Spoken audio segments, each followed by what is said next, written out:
After I picked the title of this video, I asked myself, why do I even need to be handling so many things? I want to live a soft, pressure-free life this year. So this video is going to end up being about how to eliminate the multiple things that are stressing your life, not how to handle them. Hi and welcome to Bossing with Annie. My name is Annie, and before I go on, I would like you to please click the red subscribe button below and like this video.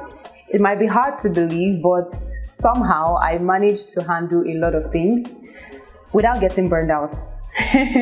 But in all honesty, I don't want to handle too many things. No, I don't have to. But anyways, if you do handle too many things already, I want to share some tips on how you can do that without getting burned out. My first tip for you is to organize and have a clear picture of everything that you're doing. If you think about it, do you really need to do them all? Do you need them all? So up until the beginning of this year, I used to write a weekly to-do list. And once I write something in my to-do list, it makes it mandatory for me to complete it. And it was really, really exhausting.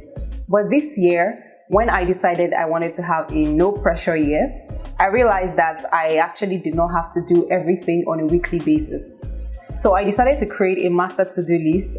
I still have the list of things I want to do every week or almost every week, but the ones that are not do or die affairs. So I just pick from that master to-do list anytime I feel like or anytime I can. So there are some tasks that I don't force myself to do, especially they're not compulsory. So the only things on my weekly to-do list now are things that can be moved, like I must do them. Since I started doing that, I can breathe, like I can really breathe.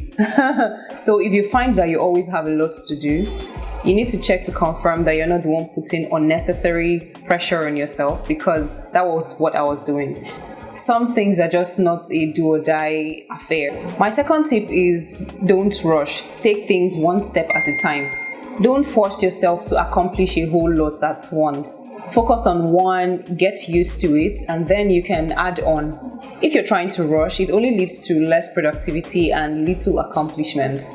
But by going step by step, milestone by milestone, you're able to count your progress. But that becomes very difficult when you're trying to do everything at once.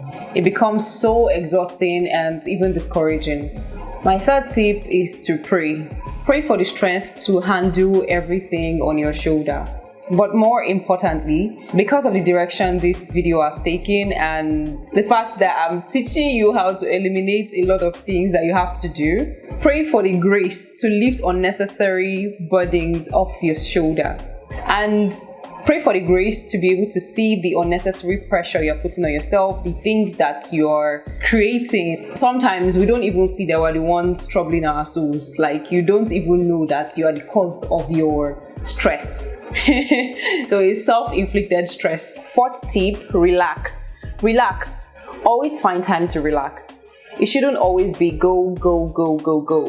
When you're relaxed, you're in a good state to think about how to handle things better. You're also able to determine what works, what doesn't work, things to discard and things to keep. And you'll be able to get yourself in the right frame of mind to work better. 5, have a schedule you follow.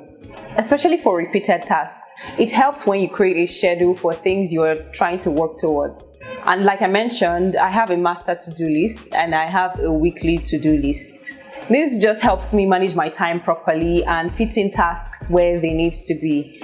I'm also able to put the less important things in the back bench and avoid being productive in the wrong things. Because that one is a problem when you're productive, but you're productive for the wrong reasons. 6, don't take more than you can handle. Know your limits. This cannot be overemphasized. What I recently figured out is that having a lot to do isn't a flex. But you know what's a flex? Less inputs, massive outputs. Soft life. A life of ease is a flex. And this is why they say work smart and not hard. You should work well for what you want, but you need to be very smart about it. Let it not be that you're working for money and then at the end of the day you're spending it on health issues. That's you working hard. 7, delegate where necessary. So following my tip on not taking more than you can handle, if you still feel like you have a lot to do, you can outsource or you can delegate.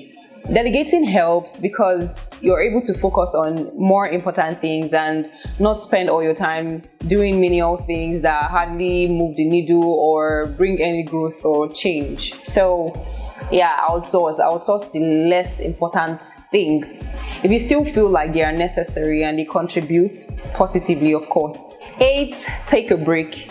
Soft life is a stress-free life. And just like I mentioned about relaxing, take a break away from everything you're doing from time to time. Step back, analyze everything that you're doing. So if the pressure on you or all the burdens on your shoulders are self-inflicted, you can only know that if you take a break. So sit back, relax, and figure out the things that you need to eliminate. So that's all about how to handle many things. In summary, it's about cutting out the unnecessary things that are making what you have to handle so many. Easy life, flex. So I would like you to leave a comment if you think this will help you. Thank you so much for watching. Please click the red subscribe button below and turn on all notifications. Like this video and share with whoever will find this helpful. This is Bossing with Annie, and I'll see you in my next. Please do have a good time and keep bossing. See ya and bye.